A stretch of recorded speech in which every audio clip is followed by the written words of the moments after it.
토마토 투자자문의 박준현 운영위원 모셨습니다. 안녕하세요. 네, 안녕하십니까. 네. 뭔가 좀 분위기가 바뀐 것 같아요. 시그널을 좀 읽어주세요. 네, 국내 시장으로 어제 봐서는 파월 쇼크에서 약간 벗어나는 것 같았어요. 그런 어떤 네. 느낌의 흐름이었어요.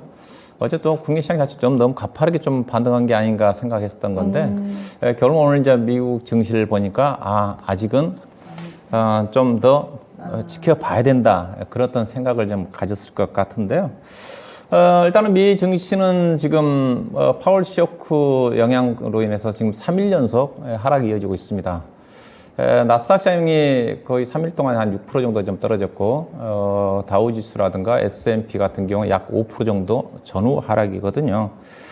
6월 이후에 미증시가 가파르게 올라왔지 않습니까? 그러니까 표를 좀 보시게 되게 되면 나스닥 시장이 거의 24.8% 정도 올라왔고, 그 다음에 S&P 500이 18.9%, 그 다음에 다우지수가 15.6% 올라왔는데, 거의 상승폭으로 따지면 거의 어제 오늘 밤 미증시 하락까지 감안하면 약 50% 정도의 되돌림인 것 같습니다.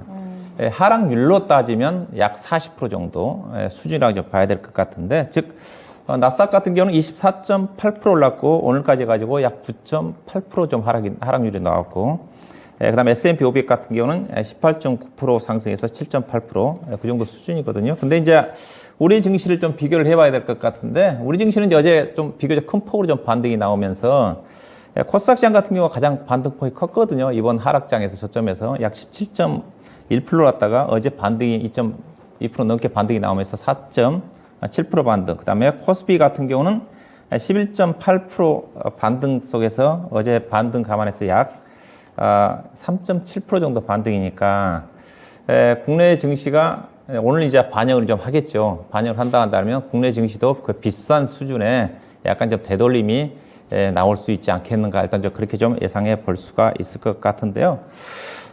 일단은 나스닥 시장 같은 경우가 좀 보시게 되게 되면 어제 좀 중요한 좀 부분이었다고 좀 볼 수가 있을 것 같은데요. 일단은 나스닥 시장이 그 60일 이동 평균선에서 선 자체가 11,887 정도 좀 되거든요. 근데 어제 그 부분을 좀 살짝 좀 이탈을 좀 했어요. 살짝 좀 이탈했다가 그래도 아래꼬를 좀 다른 상태로 종가상으로는 60이동 평균선에 위치해 있습니다. 다만 다우라든가 S&P 같은 경우는 이탈을 좀 했거든요. 그래서 어제 이제 시장에서 우리 시장이 반등했던 것 자체는 나스닥 시장이 그래도 기술적 지표상의 11,887과 61동 평균선과 그 다음에 그 선이 나스닥 시장의 상승폭으로 따지면 50% 정도 되는 수준이거든요. 네. 그래서 그 선에서 지지가 되지 않겠는가. 또 실질적으로 장중에 나스닥 시장이 선물 시장이 어제 플러스권이었지 않습니까? 0.5% 정도. 그래서 어제 우리 시장 자체는 그런 부분에서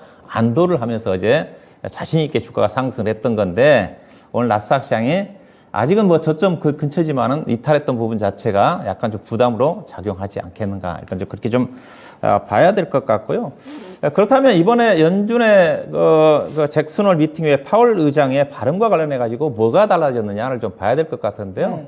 일단은 이번에 파월 의장의 발언 자체는 이러지 않습니까? 시장에서 기대하고 있는 완화적인 통화 정책에 대한 기대. 즉 올해 가파르게 금리 인상하고 내년도 하반기에서 한두 차례 정도 금리를 인하할 거다. 그런 기대감 자체가 시장에 반영되면서 최근에 주가가 빠르게 반등이 나왔는데, 이번 파월 발언 자체는 이런 완화적인 통화 정책에 대한 기대나 오해가 생기지 않도록 원천적으로 차단했다는 거지 않습니까? 일단은 인플레이션만 잡는 데 집중을 좀 하겠다. 그런 또 부분인데, 이에 따라 가지고 약간 연준의 컨센 자체가 바뀌지 않겠는가, 그런 어떤 전망으로 인해 가지고 연준의 기준금리 컨센 부분 자체가 약간 상승을 했어요. 올해 연준의 기준금리의 중립금리 수준 자체가 대체적으로 3.4 내지는 3.5였지 않습니까?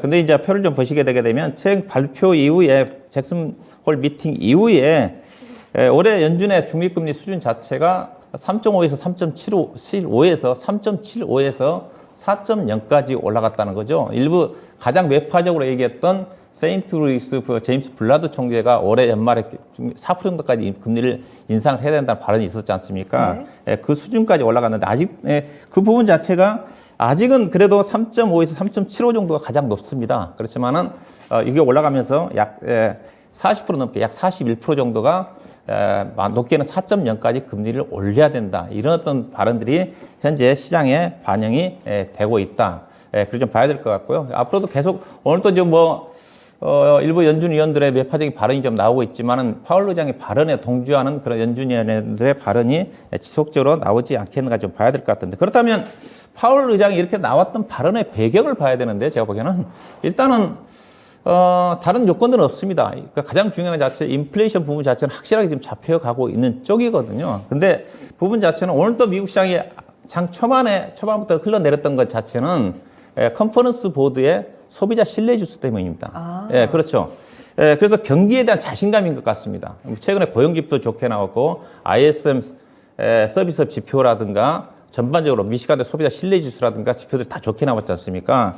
그런데 간밤에 나왔던 것 자체가 바로 장 초반부터 빠졌던 자체는 어제 발표됐던 컨퍼런스 보드의 8월 소비자 신뢰 지수를 좀 봐야 될 것 같은데, 표를 좀 보시게 되게 되면 지난달에 비해서 지난달에 97이었거든요. 103으로 급등했습니다. 이게 무슨 말이냐면, 이게 이제 아무래도 소비와 관련된 부분이거든요.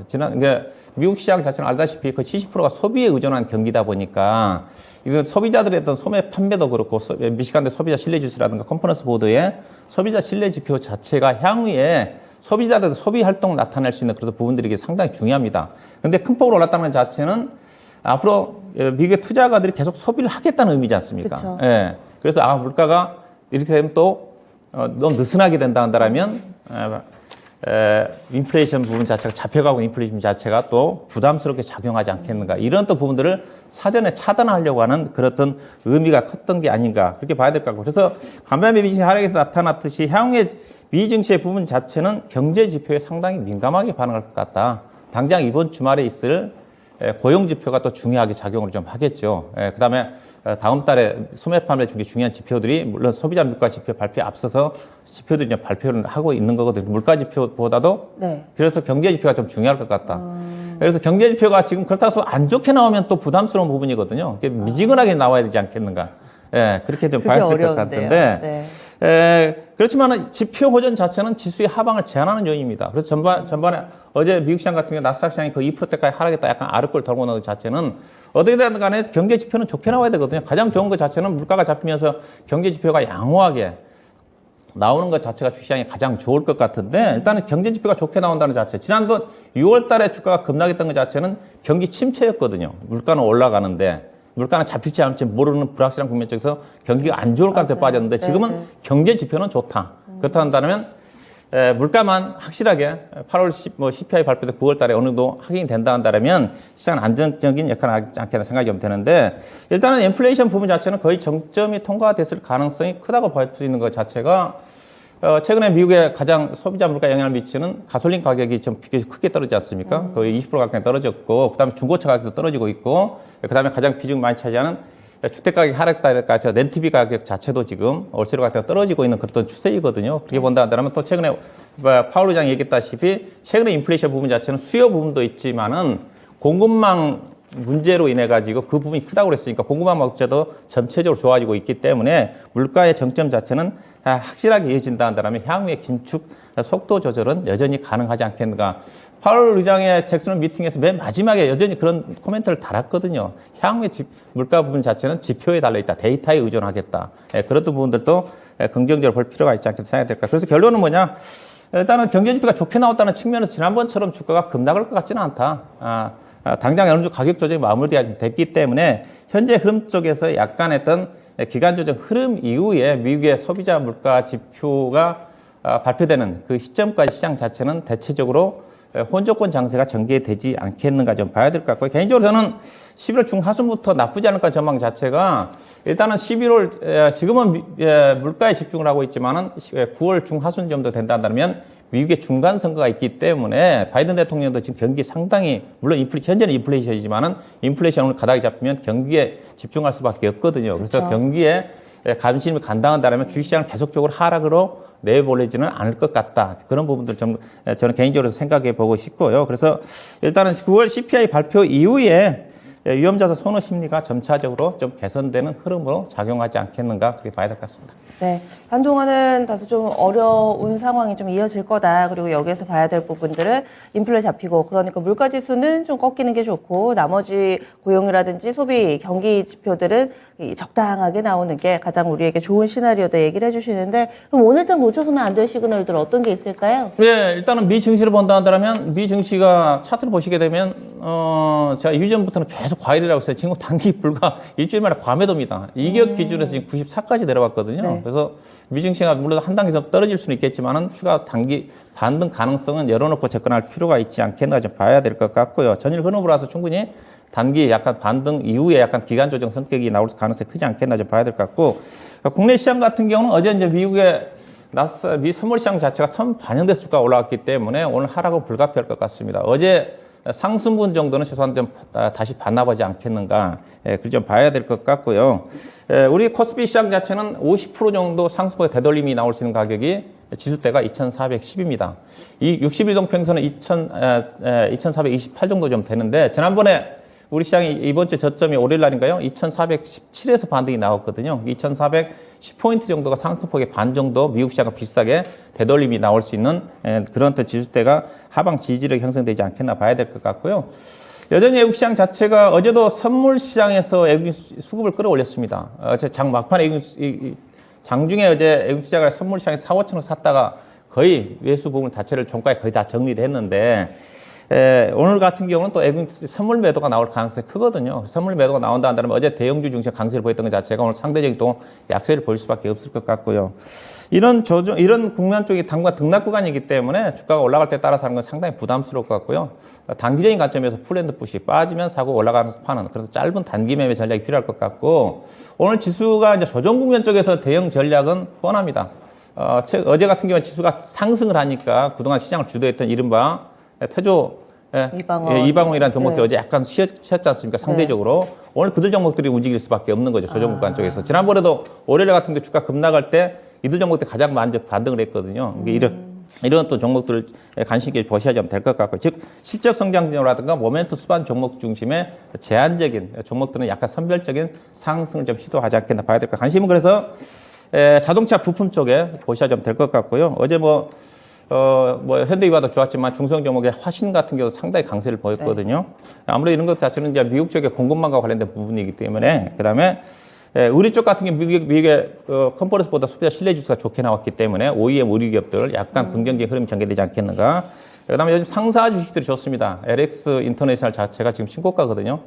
이 시간을 통해 계속 상사를 얘기하고 있는 중입니다. 그 다음에 2차전지, 태양광 풍력, 그 다음에 세아제강이라든가 휴스틸이라든가 간간 종목들이 여전히 긍정적으로 상대적으로 반영하지 않게 봐야 될 것 같습니다. 네, 알겠습니다. 그래서 오늘 장에서 이 시장이 좀 어려울 때도 오름세를 나타낼 수 있는 종목군들까지 꼽아주셨네요. 이 이야기로 좀 부족하다, 좀 더 자세한 이야기 듣고 싶다 하시는 분들은 오늘 오후 5시에 무료로 온라인 공개 방송을 엽니다. 박준영 운영위원과 함께하는 시간, 시장을 이기는 전략 9월 시장 전망과 투자 전략이라는 주제로 유튜브에서 진행됩니다. 이 시간도 많이 참여해 주시기 바랍니다. 운영위원님 오늘 말씀 고맙습니다. 네, 고맙습니다. 지금까지 마켓 시그널이었습니다.